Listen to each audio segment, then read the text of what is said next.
Ketika Samiri mengembara ke seluruh dunia, dia sampai ke segitiga Bermuda, sebuah area lepas pantai Samudra Atlantika yang menghubungkan 3 titik. Florida, ada Miami di sana, ada Puerto Rico, dan ada Bermuda. Segitiga ini adalah tempat di mana Ajazil membangun istananya dari kristal cahaya. Itulah kenapa siapapun yang lewat kena hilang. Sebetulnya tidak hilang, ada, cuma tertutup dengan kristal cahaya. Begitulah cara David Copperfield menghilangkan patung Liberty. Begitu pula cara David Blank menghilang. Dia tidak menghilang, tapi dia bersinergi, bersenyawa dengan jin, sehingga kristal cahaya menutup pandangan kita, sehingga dia tidak terlihat, nyaris tidak terlihat. Dan itu pula yang terjadi ketika Nabi Muhammad SAW menghilang di Madinah 8 jam, tiba-tiba muncul lagi di tengah-tengah sahabat, karena bersentuhan memasuki alam jin. Ketika kita masuk ke dimensi jin berada, maka kita tidak akan terlihat saat itu. Madinah 8 jam, tiba-tiba muncul lagi di tengah-tengah sahabat, karena bersentuhan memasuki alam jin. Ketika kita masuk ke dimensi jin berada, maka kita tidak akan terlihat saat itu. Dan di sana berdiri singgasana iblis yang terbuat dari kristal cahaya.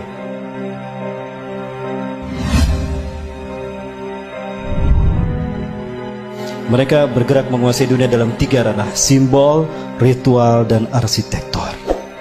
3 ranah ini mereka sentuh. Kata kunci kita, api dan matahari.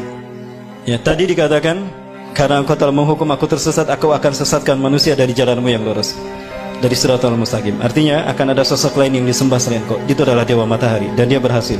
Di zaman Nabi Ibrahim, dia menjadikan Raja Namrud sebagai dewa matahari. Betul? Lihat Nabi Ibrahim. Oh, ini bintang Tuhanku. Begitu menghilang, oh bukan. Oh, ini bulan besar. Ini Tuhanku, oh bulan, bukan. Berarti bulan bukan Tuhan. Oh, ini matahari lebih besar, tapi matahari pun tenggelam. Oh, berarti bukan Tuhan. Itu apa maksudnya? Tuhanku. Begitu menghilang, oh bukan. Oh, ini bulan besar. Ini Tuhanku, oh bulan, bukan. Berarti bulan bukan Tuhan. Oh, ini matahari lebih besar, tapi matahari pun tenggelam. Oh, berarti bukan Tuhan. Itu apa maksudnya? Nabi Ibrahim untuk menunjukkan kalau bulan, bintang, dan matahari bukan Tuhan. Itu hanya benda langit, tanda kekuasaan Allah. Allah lah Tuhan kita. Artinya, konsep penyembahan kepada Tuhan sebagai dewa matahari sudah ada sejak zaman Nabi Ibrahim. Berhasil Ajazil. Persia, Iran, ya, kaum Zoroaster menyembah dewa matahari. Raja yang mereka sembah adalah dewa matahari, Ahura Mazda. Penyebar pemuka agama Zoroaster disebut Magi. Cara mereka mendakwahkan Zoroaster, Magi ini dengan cara sihir, magic. Dalam bahasa Arab menggunakan sin, jadi majusi. Maka ketika mereka merayakan hari besar mereka, mereka selalu menyalakan mercon. Maka ketika umat Islam merayakan pergantian tahun baru Masehi, saat itu mereka mereka selalu menyalakan mercon.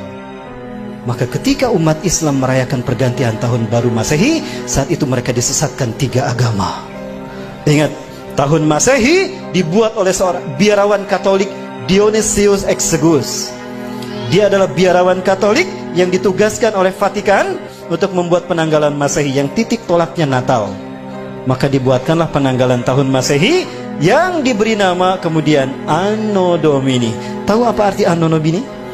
Tahun Anno Domini artinya tahun Tuhan kita. Kita Romawi. Siapa Tuhan Romawi? Yesus Kristus. Berarti tahun Anno Domini adalah tahun Yesus Kristus. Lalu dirayakan pergantian tahunnya oleh umat Islam. Apakah umat Islam tidak murtad? Satu, ketika umat Islam euforia merayakan pergantian tahun Masehi, saat itu mereka itiba kepada kaum Nasrani.